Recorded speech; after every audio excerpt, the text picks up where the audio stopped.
Fiji's defence proved to be the difference in an impressive display against the Wallabies. My name's Mark, let's talk rugby.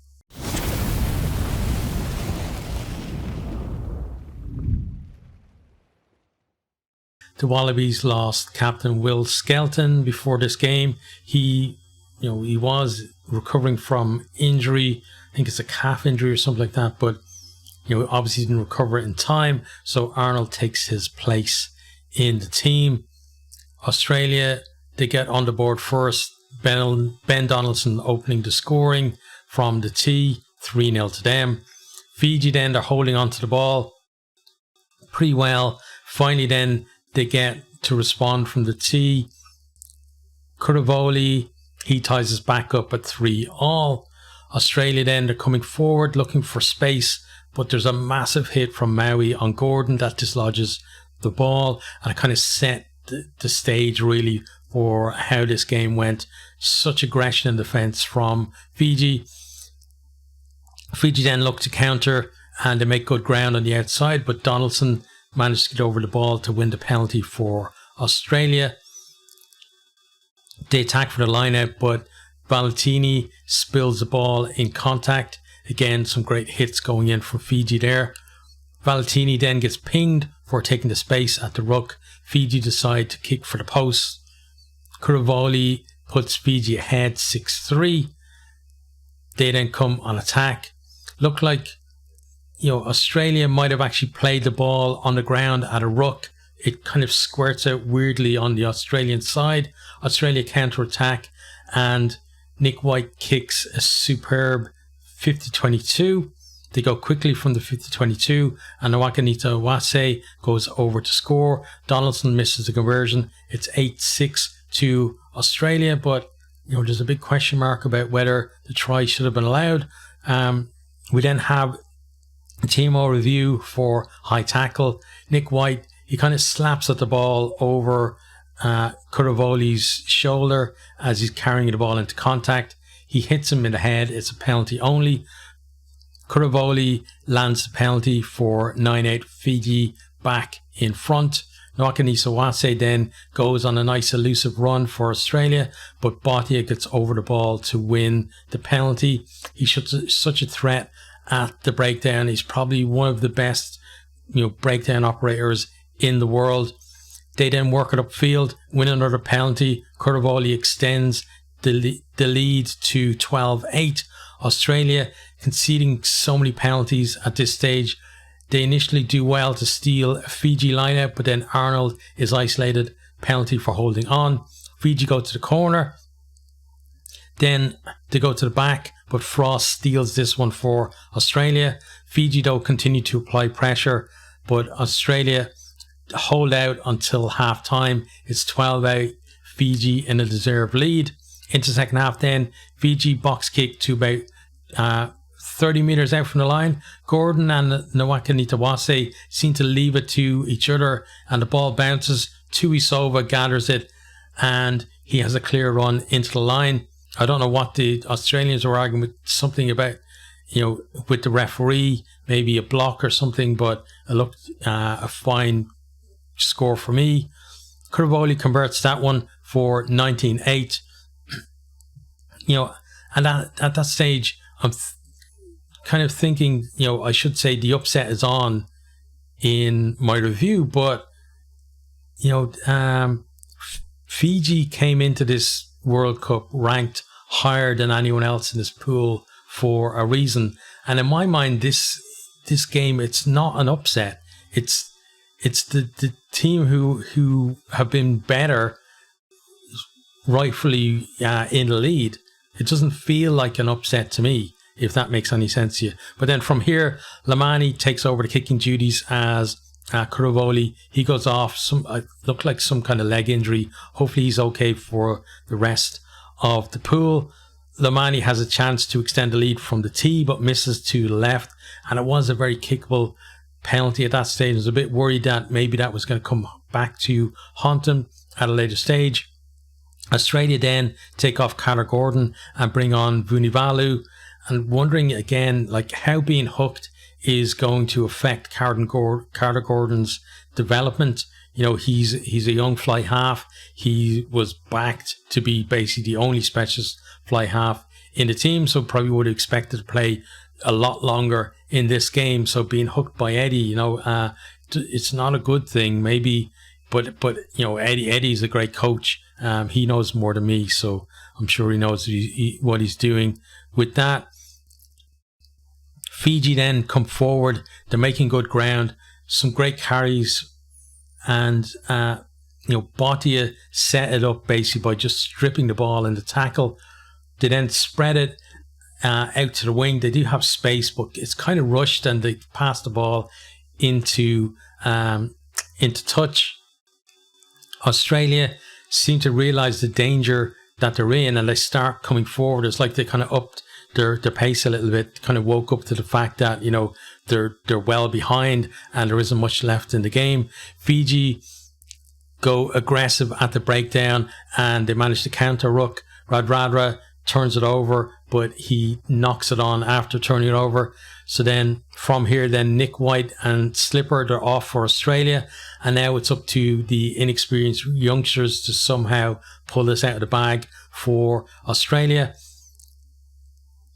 They come forward. We have a nice pass behind the back from Nawaqanitawase and a strong carry from Korumbete. Gets Australia to within a few metres of the line. But again, Fiji get over the ball and win that penalty. Bhatia then is off for Fiji.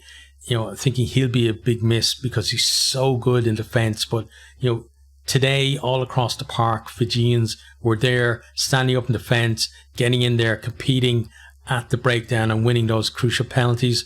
Australia win a scrum penalty that allows them to go up the line. Fiji, they've looked good at the scrum up until that particular scrum. And, it almost looked like Australia actually wheeled the scrum, but, the referee saw something else. Australia then secure the line out, but Sikiri Deveta, he gets over the ball and wins another penalty for Fiji.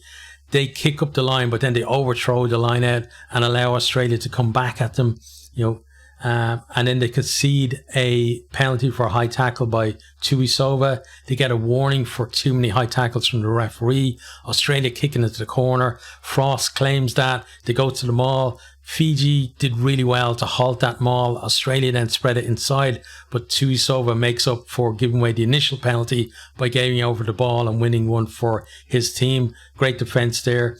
And, at this stage, I'm thinking Fiji are definitely going to do this, and as long as they can maybe find a score from somewhere just to get that little bit extra breathing room. Then they do win a penalty for a tackle off the ball by Ulese on Ikanavere. Lamani strokes that over and makes it 22-8.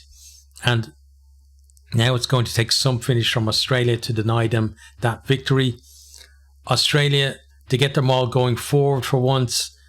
They're close to the line, break off. Vunivalu goes over to score. Donaldson converts to bring it back within a converted try, 22-15.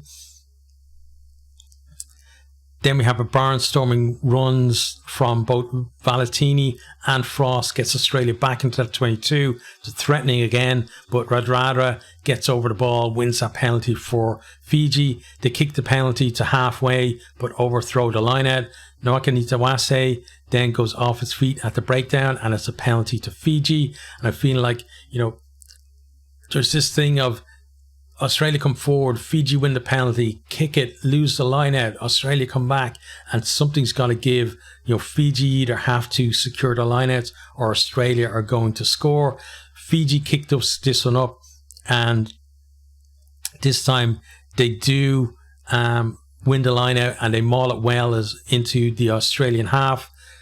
Fiji then playing, inside the Australian half for a few minutes as the clock is ticking down.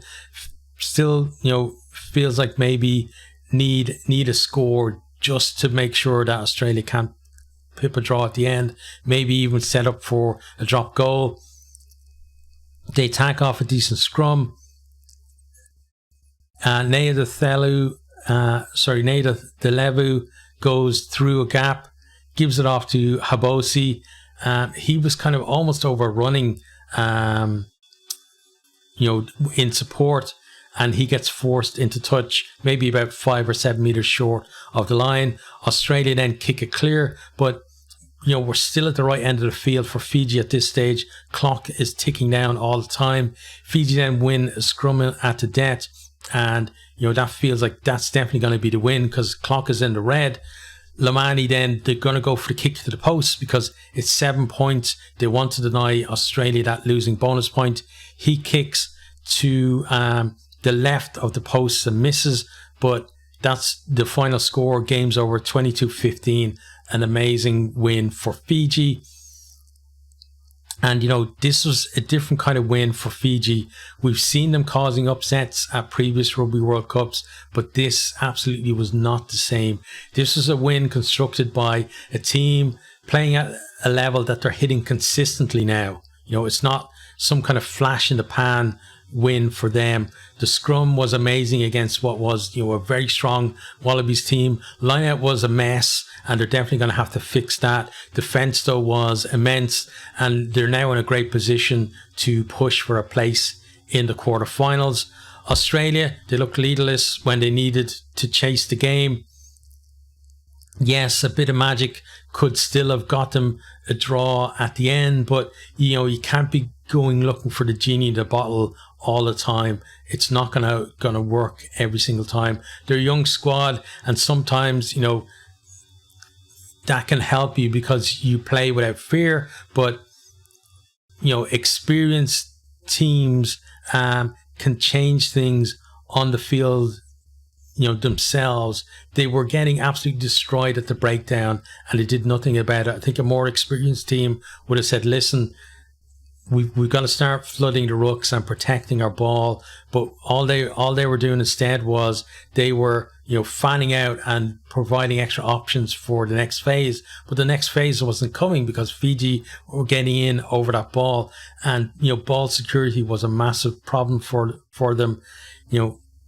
As said, they could have resourced the ruck better. They could have decided to snipe around the edge of the ruck as well, meaning that Fiji had to keep the pillars there.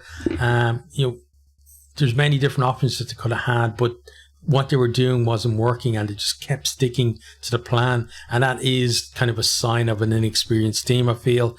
But this is Fiji's day, and I think they just put their hands up to say that we're ready to take a permanent seat at the top table now.